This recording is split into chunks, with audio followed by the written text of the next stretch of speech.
Hello class, स्वागत है आप सबका एक बार फिर से मेरे चैनल ज्ञान तत्व में। ये वीडियो हमारा दूसरा लेक्चर है मेजरमेंट का। आज की इस वीडियो में हम डिस्कस करने वाले हैं errors in measurement and their analysis. मतलब एरर्स क्या होते हैं, ये बात जानेंगे कि एरर क्या है और हम किस तरीके से उसको कैलकुलेट कर सकते हैं। ठीक है, इसकी अगली वीडियो में हम जानेंगे कि एरर किन किन कारणों से हो सकते हैं। तो हम बहुत लंबी वीडियो नहीं रखेंगे, मुश्किल से 20 मिनट के आसपास की ये वीडियो रहेगी। ठीक है, क्योंकि ज़्यादा लंबी वीडियो में होता क्या है कि बच्चे बोर होने लगते हैं। ठीक, तो छोटे छोटे टॉपिक लेके चलेंगे, एक वीडियो में एक टॉपिक आराम से कवर करेंगे, उसके बाद अगला अगला देखेंगे। ठीक है, तो समझते हैं पहले कि एरर क्या होता है। तो एरर होता है कि मान लीजिए मुझे एक कैलकुलेशन करनी है और उसकी जो एग्जैक्ट वैल्यू है, जो उसकी ट्रू वैल्यू है, देखो उसमें हमें दो चीज़ें पता होती हैं, एक तो ट्रू वैल्यू और दूसरा हमारा गारंटेड एरर।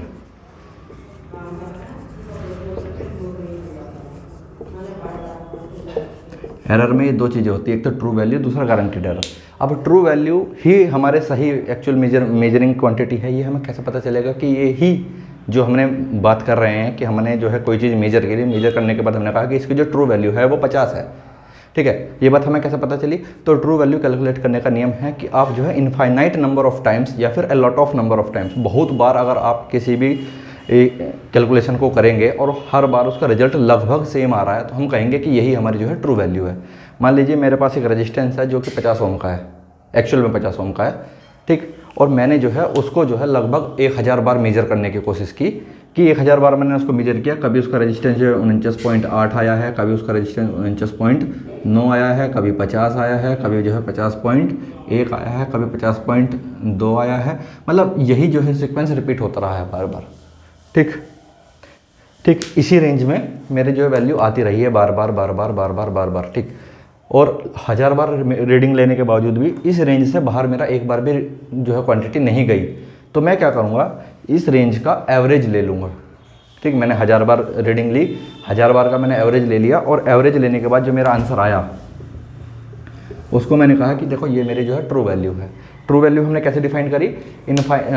आइडियली तो हम जो है इनफाइनाइट नंबर ऑफ टाइम्स जो रीडिंग लेते हैं एक ही स्पेसिमेन की, लेकिन इनफाइनाइट नंबर ऑफ टाइम्स तो पॉसिबल है नहीं। तो हम क्या करते हैं, बहुत बार, लगभग 500-600 बार जो है एक ही स्पेसिमेन की रीडिंग लेंगे और उसको रीडिंग बार बार लेने के बाद क्या करेंगे, हम जो है डिक्लेयर कर देंगे, एक डिक्लेरेशन दे देंगे कि देखो ये जो इसकी रीडिंग है यही इसकी एवरेज रीडिंग है, क्योंकि हमने 1000 बार जो है एक्सपेरिमेंट किया है, हज़ारों बार जो है सेम ही रीडिंग आ रही है।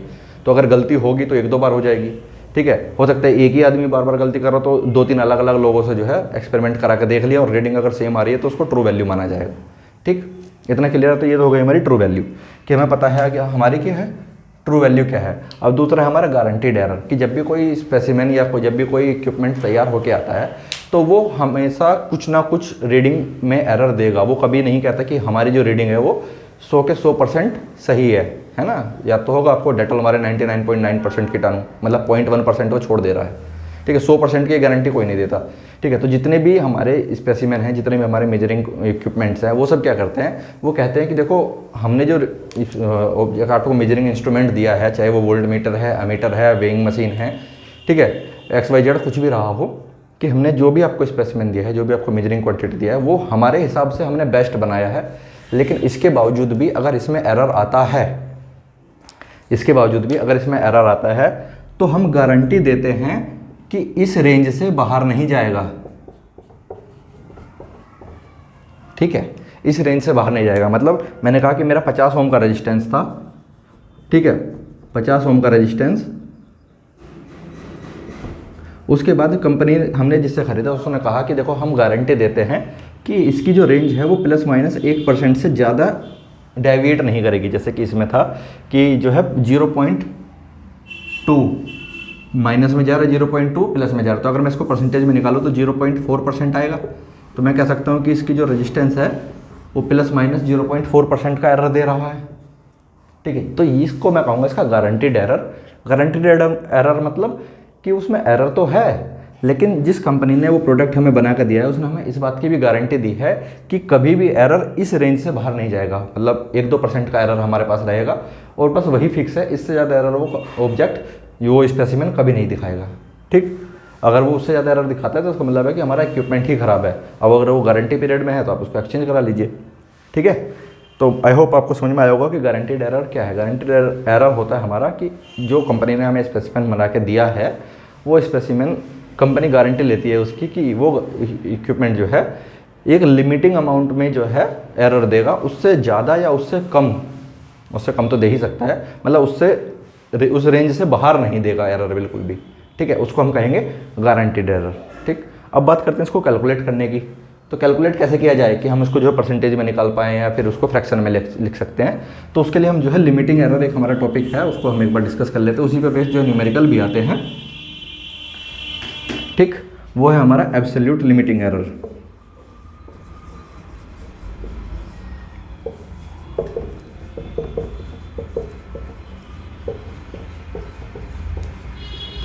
Absolute limiting error. Absolute limiting error हम क्या कर रहे हैं, उसको परसेंटेज में निकाल रहे हैं। तो एब्सोल्यूट लिमिटिंग एरर को अगर मैं जो है एप्सिलॉन बोलता हूँ, एरर है तो ई आर लिख दिया, ठीक है, ई आर परसेंटेज, तो इसका आंसर होगा मेजर्ड वैल्यू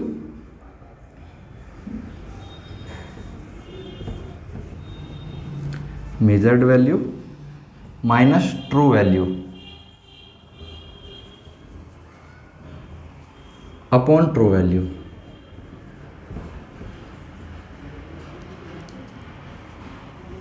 अब क्योंकि परसेंटेज में निकालना है तो इसको इंटू 100 कर दो। अगर ये परसेंटेज में नहीं रहेगा तो 100 हटा देना, सिर्फ फ्रैक्शन में आ जाएगा ये।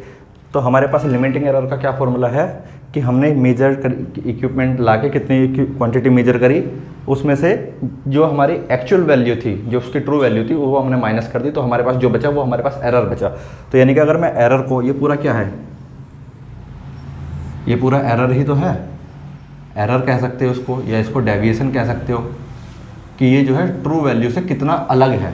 ट्रू वैल्यू से कितना अलग है, ये बात जो है मेजर वैल्यू में से ट्रू वैल्यू घटा दो, पता चल जाएगा कितना अलग है, प्लस में अलग है कि माइनस में अलग है, ठीक है। तो इसको आप एरर कह दो या डेविएशन कह दो, ठीक। उसको फिर अगर मैं ट्रू वैल्यू से डिवाइड कर दूंगा तो मैं उसको परसेंटेज में बता सकता हूँ या फ्रैक्शन में बता सकता हूँ कि मेरा जो है कितना एरर आ रहा है, ठीक। तो अगर ये मुझे एरर फ्रैक्शन में निकालना है तो इसको मैं ए एम बोल देता हूँ, इसको A T upon A T, ठीक है, इतना क्लियर है। अब अगर मुझे जो है मेजर्ड क्वांटिटी ट्रू वैल्यू के टर्म्स में बतानी है एरर के साथ, या ट्रू वैल्यू निकालनी है, तो ट्रू वैल्यू निकालने के लिए सीधा सीधा तरीका देखो, एक बार ये इसके अपॉन में आ गया माइनस एक बार ये इसके अपॉन में आ गया, A T upon A T तो कट जाएगा, इसको एप्सिलॉन नहीं लिखना है, एरर लिखना है, ठीक है। ये A T upon A T तो कट गया, यहाँ पे बचा 1 इस तरफ आ गया तो प्लस में आएगा, epsilon R plus 1 A M upon A T. तो यहाँ से मैं ट्रू वैल्यू निकालूंगा अपनी, तो ट्रू वैल्यू आएगी मेरे पास 1/1 प्लस एरर इन फ्रैक्शन, ठीक है। यहाँ पे हमको जो है ये एरर परसेंटेज में नहीं लेना है, फ्रैक्शन में लेना है, ठीक।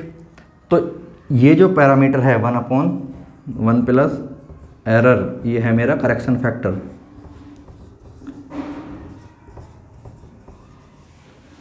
ठीक है।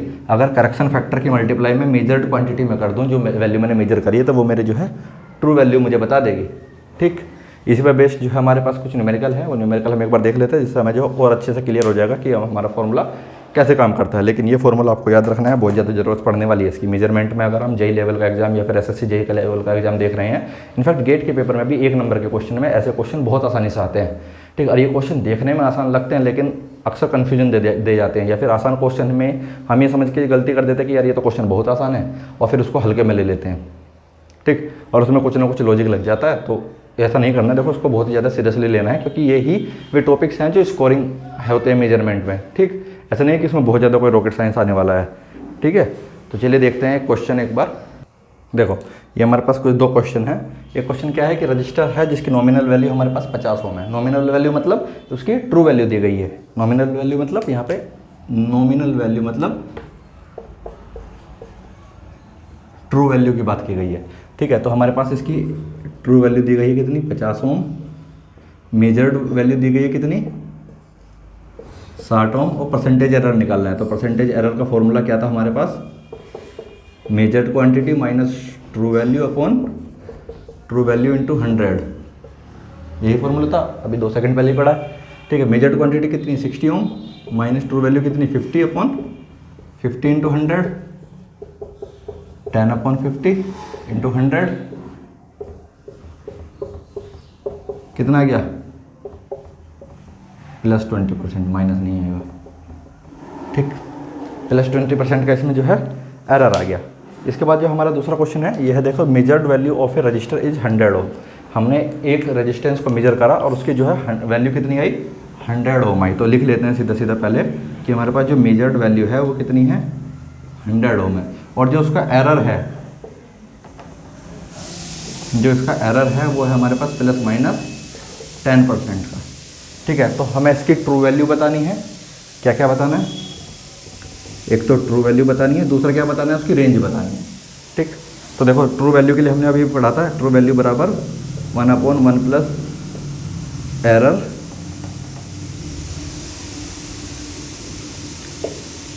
इंटू मेजर्ड वैल्यू, ठीक है। ये हमारी ट्रू वैल्यू बताता है, जहाँ पे एरर ये हमारा क्या था, फ्रैक्शन में था, यानी कि अगर ये 10% दिया हुआ है तो मैं उसको क्या लिखूंगा, 0.1 लिखूंगा, ठीक है। ये हमारे पास आ जाएगा हमारे पास ट्रू वैल्यू। अब ट्रू वैल्यू क्या है कि एक एग्जैक्ट कोई वैल्यू नहीं आने वाली, क्यों, क्योंकि ये प्लस में भी है और माइनस में भी है।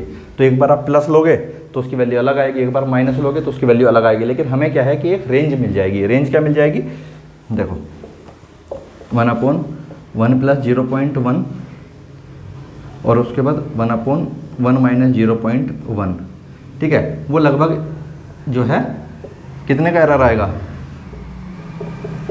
80 बराबर 1.1 AM और 0. प्लस के केस में और माइनस के केस में आएगा 0.9 AM ट्रू वैल्यू। जब आप प्लस रखोगे तो 1.1 आएगा, 1.1 मतलब 100 में 1.1 के मल्टीप्लाई करोगे, अगर आप 100 इंटू 1.1 कितना आ गया, 110, और अगर 90 के मल्टीप्लाई करोगे 100 इंटू 0.9 इक्वल्स टू कितना, 90 ओम। तो हमारे पास एक रेंज आ गई ट्रू वैल्यू की, कि हमारे पास जो उसकी वैल्यू होगी वो कितनी होगी, रेंज, वो रेंज होगी हमारे पास 90 से लेके 110 ओम के बीच में उसकी वैल्यू वो रिप्रेजेंट करेगा, ठीक है। आई होप इसमें कोई डाउट नहीं होना चाहिए। ये सिंपल सा क्वेश्चन है, अभी तक एक ही फॉर्मूला बताया, वही क्वेश्चन है, ठीक। एक क्वेश्चन और है रेंज का ही, उसको मैं एक बार और बता देता हूँ। देखो ये क्वेश्चन है हमारा अगला क्वेश्चन, क्या कि इस क्वेश्चन में कहा गया है कि हमारे पास एक डेड जोन है पायरोमीटर का, एक पायरोमीटर है, उसका अपना शुरुआत में कुछ वो टाइम लेता है, और वो डेड जोन कितना है, 0.125% है उसके स्पैन का। इस बात का ध्यान रखना, 0.125% ऑफ स्पैन, कि उसका जितनी भी रेंज है उस पूरी रेंज का 0.125% है, कि उतने टाइम तक वो जो है टेम्परेचर दिखाता ही नहीं है, ठीक। और हम उसकी जो रेंज है वो 400 डिग्री सेल्सियस से 1000 डिग्री सेल्सियस तक की है, ठीक है। तो आपको बताना है कि टेम्परेचर में कितना बदलाव जो है वो पायरोमीटर डिटेक्ट ही नहीं कर पाएगा। मिनिमम कितना जो है उसकी डिटेक्ट करने के लिए मिनिमम कितना टेम्परेचर होना चाहिए, ठीक है। तो इसके पहले स्पैन निकाल लेते हैं। स्पैन कितना होगा, 1000 तक दिखाता है वो, कहाँ से, 400 से, तो 600 डिग्री सेल्सियस का तो इसका स्पैन हो गया, ठीक। डेड जोन निकाल सकते हैं हम, कितना, डेड जोन आ गया हमारे पास कितना, 0.125% ऑफ स्पैन, ठीक है। 0.125% ऑफ हमारा स्पैन आ गया। 0.125% मतलब 0.125/1000 इंटू 100, ठीक। ऑफ स्पैन कितना हो गया हमारे पास, ये होगा 600, 1000 नहीं आएगा, 100 आएगा। पॉइंट अभी यहीं पे लगा रहने दीजिए, 100, ठीक है। ये इससे कैंसिल आउट हो गया। 0.125 की 6 से मल्टीप्लाई करोगे तो 0.125 इंटू 6, ये आ गया मेरे पास 0.75 डिग्री सेल्सियस। मतलब क्या हुआ, इसका मतलब हुआ कि 0.75 डिग्री सेल्सियस तक टेम्परेचर चेंज हो जाएगा, उसके तब तक हमारा जो पायरोमीटर है वो टेम्परेचर को डिटेक्ट नहीं करेगा। उसके आगे जब हमारा जो टेम्परेचर चेंज आएगा उसको वो हमारा पायरोमीटर जो है डिटेक्ट करना शुरू करेगा। तो मिनिमम 0.75 डिग्री सेल्सियस तक उसको डिटेक्ट नहीं करेगा, ठीक। अब बात करते हैं, ये तो हमारा आ गया जब हम एक क्वांटिटी मेजर कर रहे हैं, ठीक है। बात करते हैं जब हमारे पास एक से ज़्यादा क्वांटिटी हो और उसमें सब किसी में जो है थोड़ा थोड़ा एरर हो, तो नेट जो हमारे पास एरर आने वाला है उसको हम कैसे निकालेंगे, ठीक है। मान लिया हमारे पास जो है एक रेजिस्टेंस है, इस रेजिस्टेंस का एरर है हमारे पास, रेजिस्टेंस की वैल्यू है R1 ± X%, इसमें एरर है। दूसरा रेजिस्टेंस है R2, इसका एरर है ±y%। ठीक, अब अगर मैं इन दोनों को ऐड कर दूं, ठीक है, दोनों को सीरीज में लगा दूं, तो R टोटल तो बन गया मेरे पास कितना, R1 + R2। ठीक है, दोनों रेजिस्टेंस तो मैंने ऐड कर दिया, लेकिन क्या इनका एरर भी ऐड हो जाएगा? नेट एरर मेरे पास कितना आएगा वो मुझे बताना है, क्योंकि अगर मान लिया इसका एरर जो है, मैंने कहा इसका तो 60% है, इसका एरर मेरे पास 70% है, तो ऐसा तो है नहीं कि नेट एरर मेरे पास 130% आने वाला है। 130% का तो नेट एरर पॉसिबल है नहीं, तो फिर एरर कैसे इसको कैलकुलेट करेंगे वो हमें बताना है। ठीक है, तो एक बार देख लेते हैं इसको, मैं रफ कर देता हूँ, उसके बाद जो है देखते हैं कैलिब्रेशन ऑफ एरर। इसको रफ कर दिया, और उसके बाद combination of quantities with limiting error, heading डाल लीजिए।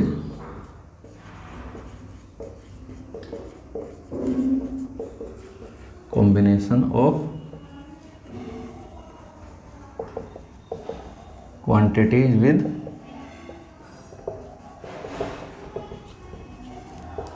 Limiting error. ठीक, अब उसमें सबसे पहला केस बनता है हमारे पास एडिटिव का। पहला केस हमें ऐड करना है या सब्ट्रैक्ट करना है।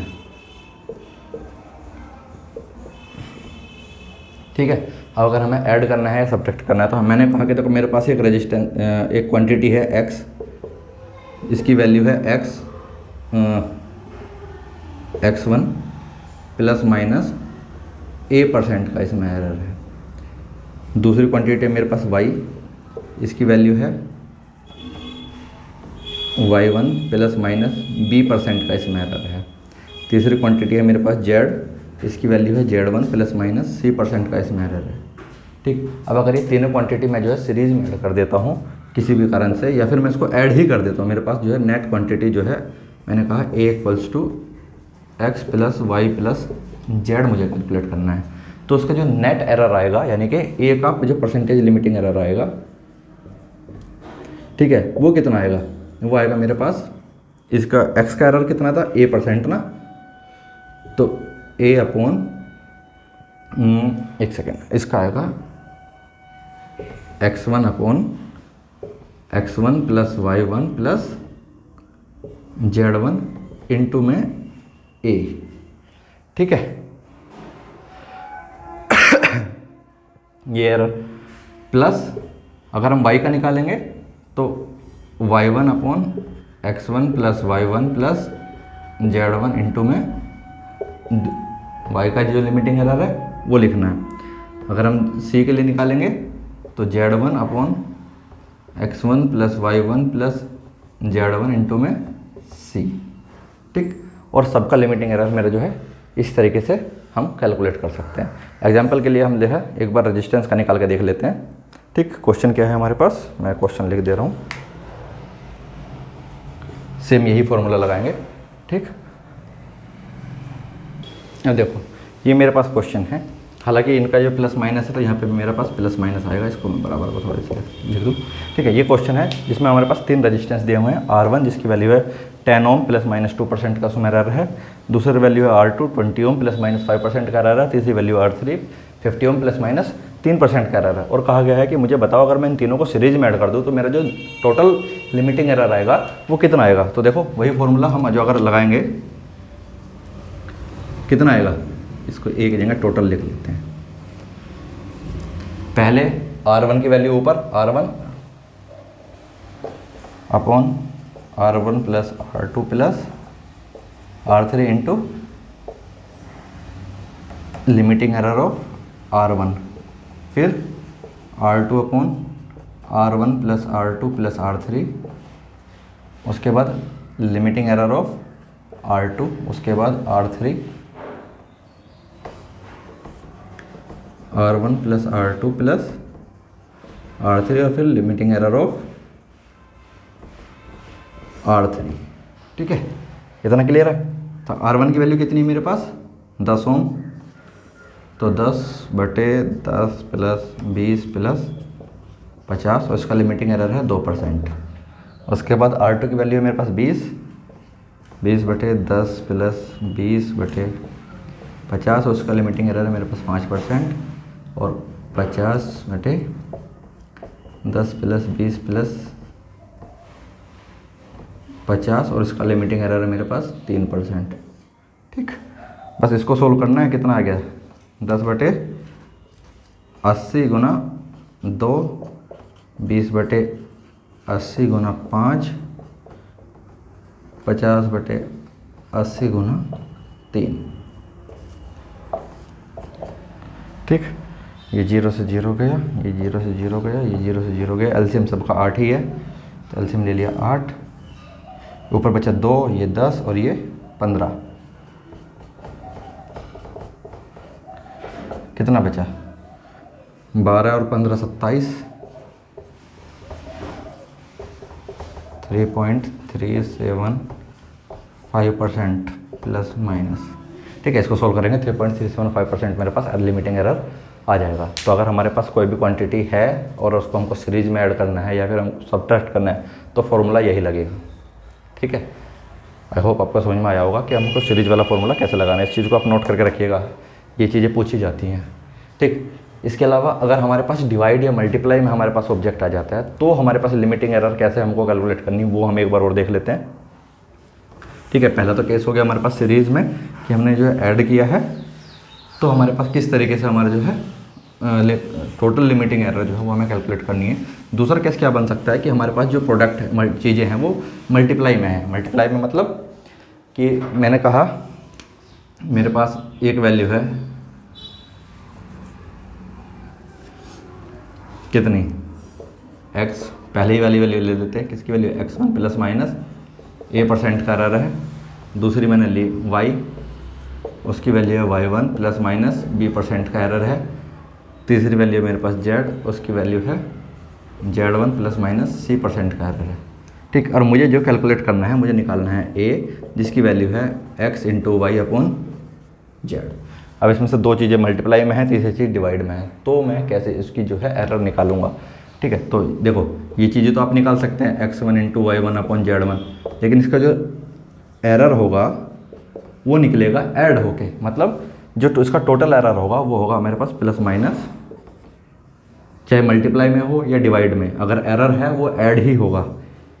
a + b + c%। इस तरीके से हम जो है उसका टोटल एरर निकाल सकते हैं, क्योंकि अगर वो मल्टीप्लाई में है तो हम उसको सीधा सीधा ऐड कर देंगे। ठीक है, और अगर इसमें किसी पे पावर आ जाती है, मैंने कहा कि मुझे जो है करंट दी हुई है मेरे पास 5 ± 2% का एरर है, 5 एम्पियर की करंट है। ठीक है, वहीं पे मेरे पास जो रेजिस्टेंस है, रेजिस्टेंस मुझे दिया हुआ है कितना, 10 ± 1% का एरर है। ठीक, और आपसे कहा गया कैलकुलेट एरर, वो calculate power, calculate power dissipated. जो पावर मेरी खर्च हुई वो मुझे बतानी है विद लिमिटिंग एरर।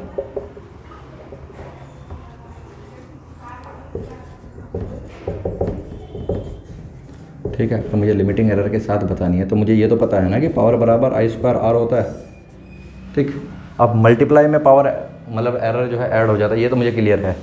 लेकिन स्क्वायर करने पे क्या होगा, तो पहले पावर निकाल लेते हैं। पावर क्या होगी मेरे I² R, यानी कि 5 का स्क्वायर गुना 10, 25 × 10 बराबर 250 वाट।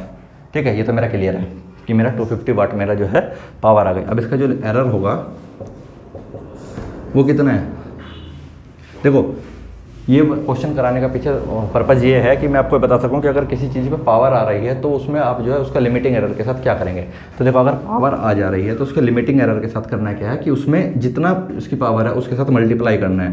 तो 2 गुना इसका एरर कितना है 2%, 2 प्लस मल्टीप्लाई में तो पावर एरर ऐड हो जाता है ना, रेजिस्टेंस का एरर कितना 1%, तो कितना आ गया 5% उसका एरर आएगा। तो मैं इसका पावर को सीधा सीधा लिखूंगा कि मेरे पास जो पावर है 250 ± 5% आएगी। ठीक है, इस चीज़ को आप इस बात से भी समझ सकते हैं कि जो एरर है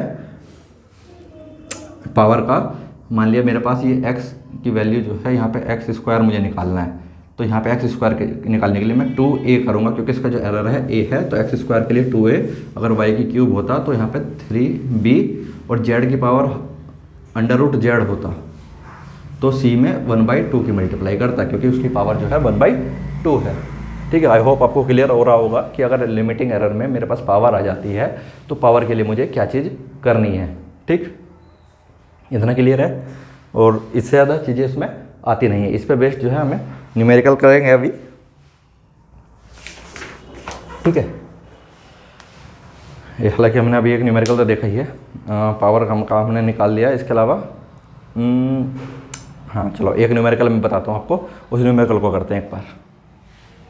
देखो ये क्वेश्चन है हमारे पास कि हमारे पास एक डायल बॉक्स है, उसमें क्या है कि एक डिकेड एक पॉइंटर है जिसमें वैल्यू जो है 10 × 1000 ओम है, और उसकी जो लिमिटिंग एरर है 0.1% है। दूसरा जो पॉइंटर है उसकी जो वैल्यू है वो उसमें 100 ओम के रेजिस्टेंस हैं 10, और उसकी जो एरर है वो 0.1% है 1 का। जो 0.3 है उसमें जो 10 रेजिस्टेंस हैं 10 ओम के, और उसका एक रेजिस्टेंस का एरर है 0.5%, और जो हमारे पास पॉइंट डी है उसमें हमारे पास 10 रेजिस्टेंस है 1 ओम के, और उसका जो एरर है वो एक रेजिस्टेंस का 1% है। और कहा क्या गया है, कहा गया है ये कि हमें एक रेजिस्टेंस बनाना है कितना, 4639 ओम का। 6639 ओम का अगर मुझे रेजिस्टेंस बनाना है तो जाहिर सी बात है मुझे 1000 ओम वाले 4 रेजिस्टेंस लगेंगे, 100 ओम वाले 6 रेजिस्टेंस लगेंगे, 10 ओम वाले मेरे पास 3 रेजिस्टेंस लगेंगे, और 1 ओम वाला मेरे पास 9 रेजिस्टेंस लगेंगे।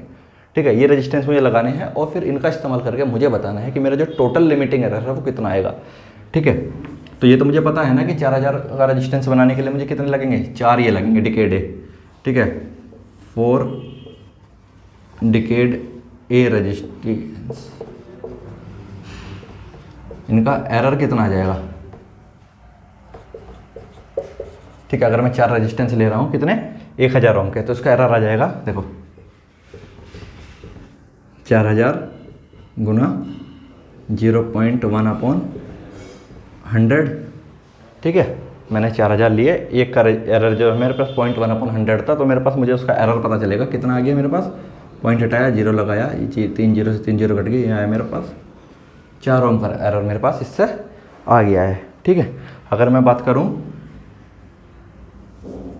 कितने 6 डिकेड लगेंगे मेरे पास किसके, बी के, तो उसका एरर कितना आएगा मेरे पास 600। एरर कितना है 0.1%, तो 0.1/100, पॉइंट हटाया, 0 लगाया, ये 2 0 से 2 0 गई, कितना बचा 0.6 ओम। और उसके बाद 3 लगेंगे मेरे पास सी के, सी वाला कहाँ है, ये रहा, इसका एरर कितना है 0.5%, तो 10 गुना 10 नहीं 3 लगेंगे ना, तो 30 गुना 0.5/100। 100 इसलिए लगा रहे हैं क्योंकि परसेंटेज हटाने के बाद हम उसमें 100 से डिवाइड करते हैं। ये गया 0 लगी, इस 0 से ये गया 5, सीधा सीधा रहने देते, अभी नहीं काटते, इसको पूरा लिखते हैं। कितना आया 15/100 बराबर 0.15 ओम।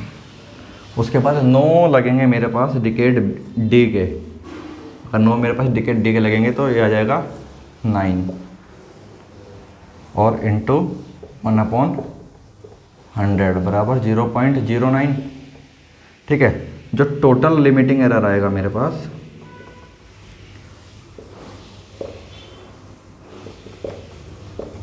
टोटल लिमिटिंग एरर आएगा मेरे पास, वो कितना आएगा 4 + 0.6 + 0.15 + 0.09। इसको ऐड करोगे कितना आएगा 4.84, लगभग इतना ही आएगा। ठीक है, इसको ऐड करोगे आएगा मेरे पास 4.84 ओम। ठीक है, तो ये जो एरर आया है मेरे पास, ये किसका एरर है, ये एरर है इस रेजिस्टेंस का, क्योंकि हमने 4 रेजिस्टेंस 1000 ओम के लिए, 6 रेजिस्टेंस 100 ओम के लिए, 3 रेजिस्टेंस 10 ओम के लिए, 9 रेजिस्टेंस हमने जो है 1 ओम के लिए, इन सब का एरर आया मेरे पास। ठीक है, और जो ट्रू वैल्यू थी हमारे पास वो थी हमारे पास 4639 ओम, और उसका एरर आया मेरे पास 4.84। ये परसेंटेज में नहीं है, अगर मुझे इसे परसेंटेज में निकालना है, क्योंकि क्वेश्चन में पूछा क्या गया है, परसेंटेज लिमिटिंग एरर पूछा गया है। सॉरी। ठीक है, तो परसेंटेज लिमिटिंग एरर,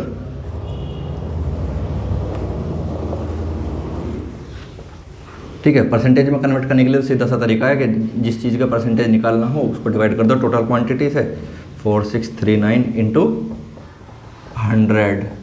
ठीक, इसको अगर आप परसेंटेज में कन्वर्ट करोगे इसका आंसर आएगा प्लस माइनस 0.00104%।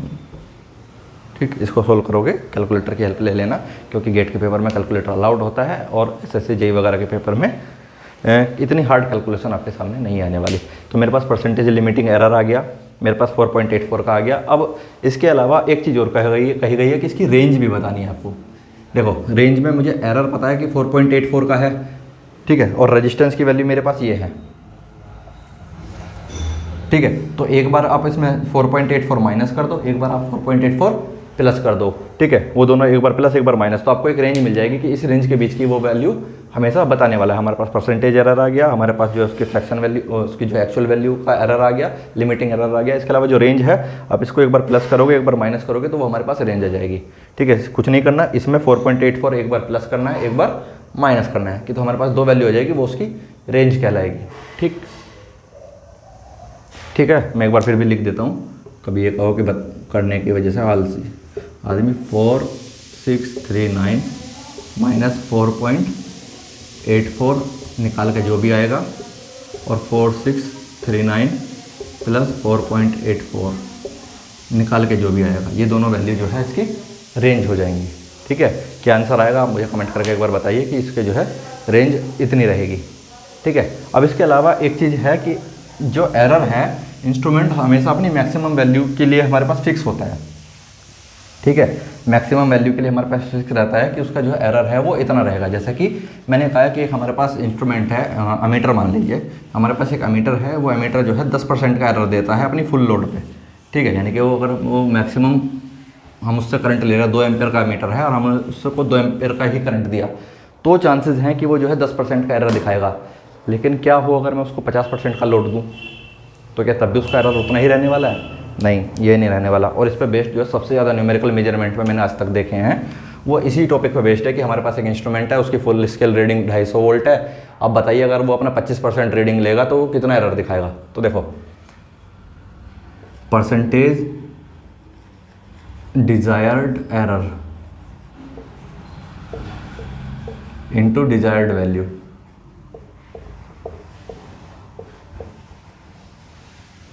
बराबर percentage full scale error into full scale value. तो यहाँ से मेरा परसेंटेज डिजायर्ड एरर निकलेगा कितना? फुल स्केल एरर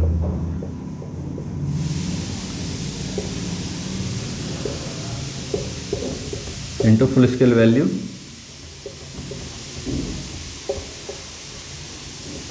अपॉन में desired value.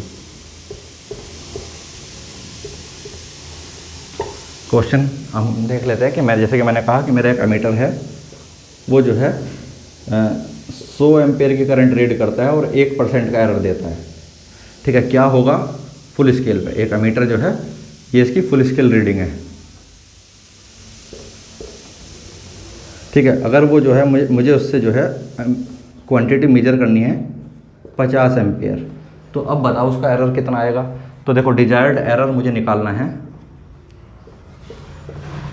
Full scale error कितना? 1% इंटू फुल स्केल वैल्यू कितनी है? 100 एम्पेयर। 50 एम्पेयर की करंट मुझे 50 लिखना अभी मेजर करनी है, तो अभी मेरे पास जो एरर आएगा वो आएगा मेरे पास 2% का। ठीक, वहीं पे अगर मुझे जो है मेजर करना होता 10 एम्पेयर, तो परसेंटेज एरर कितना आता? 1 गुना 100/10। 10 एम्पेयर मेजर करना है, ये 10 आएगा। ठीक, अब मेरे पास एरर कितना आ रहा है? 10%। तो आप देख सकते हैं कि फुल स्केल पे अगर एरर 1% आ रहा है, उसके आधी स्केल पे एरर 2% आ रहा है, उसके नीचे अगर मैं 10% पे चला, मतलब जितना मैं फुल स्केल से दूर जाता जा रहा हूँ उतना मेरा एरर की क्वांटिटी बढ़ती जा रही है। ठीक है। तो इसीलिए हमारे जो इंस्ट्रूमेंट होते हैं वो इस तरीके से डिज़ाइन किए जाते हैं कि वो जो रीडिंग दे रहे हैं वो मैक्सिमम अपना 70-80% ऑफ फुल स्केल रीडिंग दे, जिससे एरर हमारा मिनिमम रहे। ठीक है, क्योंकि जैसे जैसे आप जो है एरर की रेंज कम करते रहेंगे वो जो है एरर बहुत ज़्यादा देता रहेगा। बिल्कुल ऐसे ही जैसे अगर आपको सावधानी से सब्जियां काटनी है तो आप उसको चाकू से काटेंगे तो बहुत सावधानी से कटेगी और आसानी से कटेगी। लेकिन अगर आप बहुत तेज़ धारदार तलवार ला कर भी सब्जियां काटनी शुरू करेंगे तो आप उतनी जो है सफाई से कभी भी जो है सब्जियां नहीं काट पाएंगे। क्यों? क्योंकि वो जो है उसकी जो स्केल है उसकी स्केल बहुत ज़्यादा बड़ी हुई है। ठीक है, उसकी स्केल इतनी ज़्यादा बड़ी है कि उसमें जो एरर आने के चांसेस बहुत ज़्यादा है। तो हम जो है इंस्ट्रूमेंट हमेशा उसी रेंज का यूज़ करेंगे कि हम उसकी मैक्सिमम कैपेसिटी यूज़ करें, तो हमारा जो है उसका एरर जो है लगभग तब मिनिमम रहे। क्योंकि फुल स्केल पे हमारा एरर मिनिमम है तो हम उसको इंस्ट्रूमेंट को हमेशा उसके फुल स्केल रीडिंग के आसपास ही यूज़ करेंगे। तो कोशिश करना कि आपके सामने इस टाइप का क्वेश्चन देखने के लिए आपको मिलेगा ज़रूर कि हम जो है फुल स्केल रीडिंग की अगर बात करें या हम जब भी कोई क्वांटिटी मेजर करेंगे तो उसकी फुल स्केल के आसपास की ही क्वांटिटी मेजर करेंगे, या फिर अगर हम उसमें कम भी कर रहे हैं फुल स्केल से कम भी तो लगभग 70-80% ऑफ फुल स्केल हम जो है क्वांटिटी मेजर कर रहे हैं। ठीक, और इस टाइप के क्वेश्चन जो है बहुत बार पूछे जाते हैं, बहुत बार। मैं बता रहा हूँ इस फॉर्मूले को रट के रखना, अगर आपको समझ में नहीं आता तो भी बस रट लो, क्योंकि मैं नहीं मानता आप जेईई या एसएससी लेवल का कोई एग्जाम देने जा रहे हो और मेजरमेंट से क्वेश्चन आ रहा है और इस टाइप का क्वेश्चन नहीं बन रहा। ठीक है, आपके सामने नहीं आया, हो सकता है दूसरे सेट में आ जाए, तीसरे सेट में आ जाए, लेकिन इस टाइप के क्वेश्चन कभी नहीं छूटते, हर बार बनते। ठीक है, मैंने लगभग 3-4 बार तो दिया ही होगा और हर बार मेरे सामने आया है। ठीक, तो मैं पर्सनल तजुर्बे से बता रहा हूँ, आप ही लोगों का फ़ायदा है भाई, देखो करना ज़रूर। ठीक है, बाकी अभी तक जितना बताया है उससे रिलेटेड अगर आपको कोई डाउट बनता है तो आप मुझे जो कमेंट करके बता सकते हैं। इसके अलावा जो हमारा टेलीग्राम ग्रुप है वहाँ पे भी आप क्वेश्चन भेज सकते हैं, क्योंकि काफ़ी लड़के भेजते भी रहते हैं और मैं जो है उसका सोल्यूशन जब भी क्वेश्चन देखता हूँ तो मेरी फर्स्ट प्रायोरिटी ये रहती है कि जैसे ही मैंने टेलीग्राम ग्रुप खोला और मैंने देखा कि किसी लड़के ने क्वेश्चन भेजा है तो मेरी फर्स्ट प्रायोरिटी यही रहती है कि पहले इस लड़के को सोल्यूशन देना है, क्योंकि पढ़ाई में किसी के लिए मैं किसी तरीके का कॉम्प्रोमाइज़ जो है एक्सेप्ट नहीं करता। तो मैं औरों के लिए नहीं करता तो मेरे लिए भी नहीं करता मैं। ठीक है, इसके अलावा बताते रहो यार, तुम लोग भी डालोगे तो तुम्हारा ही फायदा है, प्रैक्टिस करते रहोगे तो इंटरेस्ट तो बना रहेगा ना। अगली वीडियो में हम बता ही दिया है मैंने कि क्या डिस्कस करने वाले हम। अगली वीडियो में हम देखेंगे कि एरर हमारा किस किस कारणों से आ सकता है। ठीक है, क्या क्या कारण हो सकते हैं। इसके अलावा जो हमारे इंटरनेशनल स्टैंडर्ड होते हैं किसी भी इंस्ट्रूमेंट को सर्टिफाई करने के कि वो कौन कौन से हो सकते हैं। ठीक है, स्टैंडर्ड इंटरनेशनल स्टैंडर्ड होता है, primary standard, secondary standard, industry standard, इन सारी चीज़ों पर चर्चा करेंगे। ठीक, मिलते हैं अगली वीडियो में। Thank you.